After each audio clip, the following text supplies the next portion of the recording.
बिस्मिल्लाहिर्रहमानिर्रहीम। अस्सलाम वालेकुम viewers, my name is Shahzad. और व्यूवर्स, आज हम अपने English exercise Urdu fill in the blanks, जहां आप ना सिर्फ इंग्लिश ग्रामर सीख सकते हैं बल्कि आप ग्रामर की मुख्तलिफ़ मशक़ें भी हल कर सकते हैं। हर क्लास के तालिब इल्म के लिए यकसा मौजू है। आज इसका जो है वो एक्सरसाइज नंबर यानी fill in the blank number 3 start कर रहे हैं। व्यूवर्स, आज का जो पहला है एक्सरसाइज नंबर 11, ऐसा एडवर्ब। अब सारी तवज्जो आपकी एडवर्ब की तरफ जानी चाहिए, जिससे हमें ये पता चलता है कि कोई काम किस वक्त हुआ है। पहले इस लाइन को देखें कि ऐसा एडवर्ब, इसका मतलब है कि मैं ना वर्ब की बात कर रहा हूँ ना प्रोनाउन की, बाकी पार्ट्स ऑफ स्पीच सबको छोड़ दें।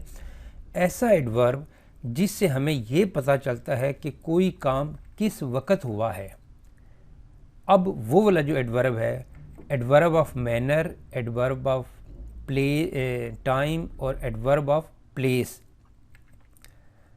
कहलाता है। यहाँ तक अब जो है ना वो फिल इन द ब्लैंक्स का सिनेरियो कंप्लीट हो गया हुआ है। अब इसको आप ऐसे पढ़ सकते हैं, ऐसा एडवर्ब जिससे हमें ये पता चलता है कि कोई काम किस वक्त हुआ है। अब 3 ऑप्शन हैं, adverb of manner, adverb of time या एडवर्ब ऑफ प्लेस कहलाता है। सिंगल है तो एडवर्ब्स की बजाय एडवर्ब की बात कर रहा हूँ। तो हमें ये पता है कि एडवर्ब की कुछ टाइप्स हैं कि एडवर्ब ऑफ मैनर है, एडवर्ब ऑफ टाइम है, एडवर्ब ऑफ प्लेस है, एडवर्ब ऑफ फ्रीक्वेंसी है। तो अब यहाँ पे है जी कि हमारा जो चीज़ है, यहाँ पे अब हमें सीखने को क्या मिलेगा। पहले नंबर पे अच्छा तो एडवर्ब की इतनी किस्में हैं, नंबर 1। अगर पता है, नहीं पता तो पता चल गया, और अगर पता है तो फिर जी एडवर्ब की वो कौन सी किस्म है जिससे हमें ये पता चलता है यानी कि कोई काम कैसे हुआ है, किस वक्त हुआ है, व्हेन का जो है ना वो से होगा। तो ये बड़ा सिंपल सा है, एडवर्ब ऑफ टाइम, यानी हमारा जो ये आंसर है इसका है जी एडवर्ब ऑफ टाइम कहलाता है। अब सवाल पूरा हो गया कि एडवर्ब जिससे हमें ये पता चलता हो कि कोई काम किस वक्त हुआ है, एडवर्ब ऑफ टाइम है। नंबर 12। अब 12 पे देखें तो आपको एक फिर सीखने को चीज़ मिलेगी, ऐसा वर्ब जिसमें ऑब्जेक्ट, ऐसा वर्ब जिसमें ऑब्जेक्ट होना ज़रूरी नहीं होता है। ऐसे वर्ब को इंट्रांजिटिव वर्ब, एक्शन वर्ब या ट्रांजिटिव वर्ब कहते हैं। लेकिन यहाँ पे हमारा फिर वो सिनेरियो का कंप्लीट हो गया।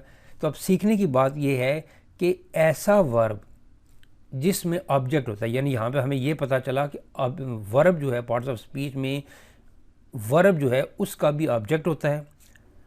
ऑब्जेक्ट 2 तरह के होते हैं, इनडायरेक्ट ऑब्जेक्ट और डायरेक्ट ऑब्जेक्ट। यहाँ पे हमें एक और चीज़ सीखने को मिल गई। अब कुछ वर्ब हैं जिनके ऑब्जेक्ट होते हैं, कुछ के ऑब्जेक्ट वर्ब के ऑब्जेक्ट नहीं होते, ये भी हमें सीखने को मिल गया। अब जिनमें ऑब्जेक्ट नहीं होता ज़रूरी, यानी कुछ वर्ब ऐसे जिनमें ऑब्जेक्ट होता भी है नहीं भी होता, लेकिन ऐसा वर्ब जिसमें ऑब्जेक्ट नहीं होता, ऐसे वर्ब को हम क्या कहते हैं, इंट्रांजिटिव वर्ब, एक्शन वर्ब या ट्रांजिटिव वर्ब।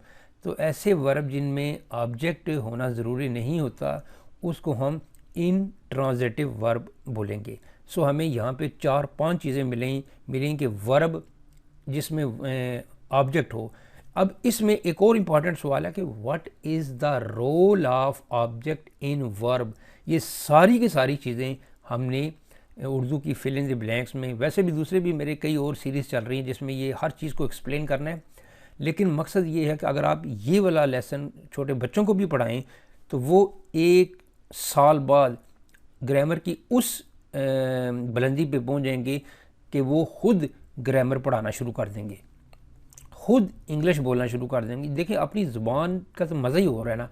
अपनी ज़ुबान में जो चीज़ सीख जाते हैं वो उसको दूसरों को एक्सप्लेन करने के लिए रट्टा नहीं मारना पड़ता। इंग्लिश में रट्टा लगा के लगाते हैं, लेकिन ये वाली जो सीरीज़ है इसमें यह है कि बच्चों को पढ़ाएं, खुद पढ़ें और बड़े 3 माह बाद और बच्चे 1 साल बाद ग्रामर का ऐसा कंसेप्ट उनका बन जाएगा। क्योंकि मैंने ये जितने सवाल मैं करता हूँ इनके मैंने सारों के लेक्चर भी बनाए हैं और इनको फिल इन द ब्लैंक्स में भी एंटर करना है। तो इनट्रांजिटिव वर्ब जो है वो जो है वर्ब ऐसा वर्ब होता है जिसमें ऑब्जेक्ट होना ज़रूरी नहीं होता। अब इसकी मिसालें वो भी एक अलग चीज़ है कि उसकी बेशक अलग से सीरीज शुरू कर लेंगे, भाई इसकी मिसाल फ़लाँ चीज़ की मिसाल, ताकि हर चीज़ को सेपरेट इतना करें, कंबाइन भी करें, सेपरेट भी करें, क्योंकि सेपरेट जब fill in the blanks exercise होती है तो वो सेपरेट में ही होती हैं। अच्छा जी, आगे है जी नंबर 13 में देखते हैं जी हमें क्या सीखने को मिलता है। फर्स्ट कंडीशनल सेंटेंसेस की, अब यहाँ तक तो हमें कुछ नहीं पता चल रहा, लेकिन कंप्लीट करेंगे तो पता चलेगा। फर्स्ट कंडीशनल सेंटेंसेस की मेन क्लॉज में आम तौर पर present perfect, past perfect, future simple, present perfect, past simple और फ्यूचर सिंपल, यानी फर्स्ट कंडीशनल, यहाँ तक पहले सिनेरियो कंप्लीट कर लें। अब हमारा सिनेरियो कंप्लीट हो गया कि फर्स्ट कंडीशनल सेंटेंसेस की मेन क्लास में अब हमें ये पता चलेगा कि फर्स्ट कंडीशनल की मेन क्लास के अलावा फिर इसका मतलब कोई और भी क्लास होती होगी। तो चूँकि हम मेन क्लास की बात कर रहे हैं, बिल्कुल 2 क्लासें होती हैं, इफ़ क्लास और एक मेन क्लास। तो मेन क्लास में कौन सा टेंस यूज़ किया जाता है, प्रेजेंट परफेक्ट, पास्ट सिंपल या फ्यूचर सिंपल?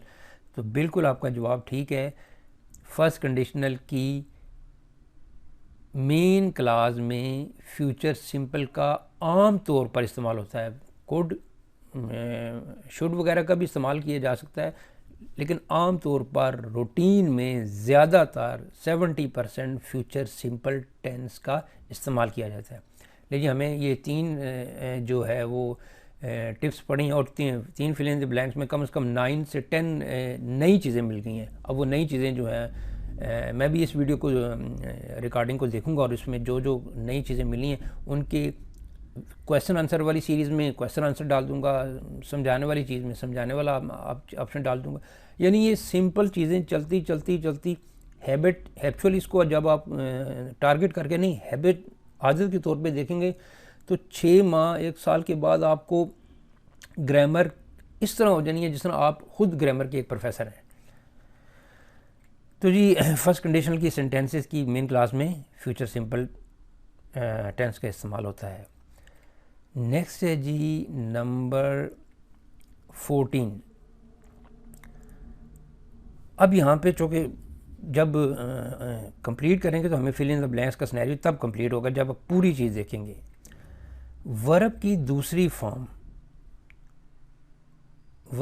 दूसरी form past simple, future simple, present simple, क्योंकि अभी कोई बात नहीं क्लियर हो रही, जब तक पूरा सिनेरियो नहीं होगा हमें फिल इन द ब्लैंक्स को भी जब तक पूरा नहीं पढ़ेंगे हमें नहीं समझ आएगी। वर्ब की दूसरी form past simple, future simple, present simple के मुस्बत फ़िक्रों में आती है। लेकिन अब यहाँ पे फिल इन द ब्लैंक्स का सिनेरियो कंप्लीट हो गया कि वर्ब की दूसरी फॉर्म, वर्ब की 3 फॉर्म्स होती हैं। दूसरी फॉर्म किस टेंस के पास में आती है, पास्ट सिंपल में, फ्यूचर सिंपल में, प्रेजेंट सिंपल में। अब राइट से शुरू करें, प्रेजेंट सिंपल में तो फर्स्ट फॉर्म लगेगी, फ्यूचर सिंपल में भी पहली या तीसरी फॉर्म लगेगी।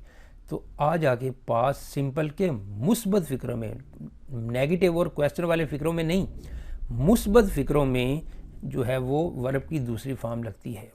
सो हमें ये भी चीज़ क्लियर हो गई कि वर्ब की दूसरी फॉर्म पास्ट सिंपल के मुस्बत फ़िक्रों में, पॉजिटिव अफर्मेटिव सेंटेंसेस में लगती है। लेकिन नंबर 14 भी हो गया, इसमें भी 2-3 क्वेश्चन निकले, ज़्यादा नहीं, 2 निकल गए हैं क्वेश्चन। अच्छा जी, आगे है नंबर 15। यहाँ पे देखते हैं जी हमें सीखने को क्या चीज़ मिलती है। नंबर 15 पे है जी पर्सनल प्रोनाउंस की बात हो रही है। अब जी पर्सनल प्रोनाउंस की गुफ्तगू करने के लिहाज से 3 किस्में हैं। पर्सनल प्रोनाउंस की गुफ्तगू करने के लिहाज से 3 किस्में हैं। अब वो 3 किस्में कौन सी हैं, ये क्वेश्चन बन गया।